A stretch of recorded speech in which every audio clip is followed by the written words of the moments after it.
Hi everyone. This is a video that I wanted to make just to go over one new platform that I've seen, which might help you out. So basically, the platform is called Juni. Juni is a platform that basically they teach you different skills uh, for computing and science-based STEM skills.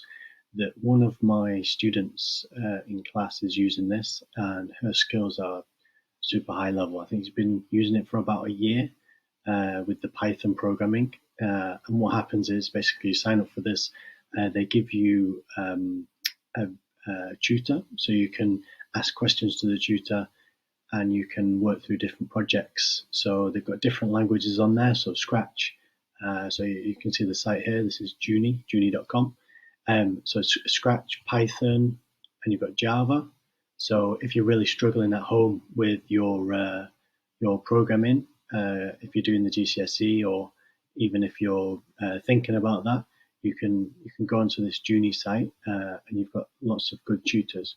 So I think the good thing about this, if I just take you to this instructor tab, you can see a lot. They've got this free class. The instructors, I think basically what they're trying to do is use students from the top US universities. So these students will be really good programmers anyway. So basically, you'll get a mentor that will be able to help you out with your programming one to one, which is, in my opinion, that's the best way to learn if you're getting that one to one tuition. So you can see here, top US universities demonstrate subject matter. So these guys will probably be doing engineering topics at university in the US, computer science. Uh, yeah, lots of them going to work at these companies. So these guys will have some really good knowledge to share with you. Let's just go down to here. This was like a little Python introduction. So let's just have a look.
So I'll just stop it there. So basically, the all the way up to level three looks at that's like A level subject matter. Level two would then be like your GCSE. Level one is like what you do in the younger years in school. So I think this platform is super useful if you're struggling with your programming. You can get some extra tuition from really good guys. Just something I've seen. What the girl that I'm talking about, she's got really good programming now. So just wanted to share that and see it might help you out. It's quite interesting. Check it out. All right, guys. Let me know if you need anything. All right. See you.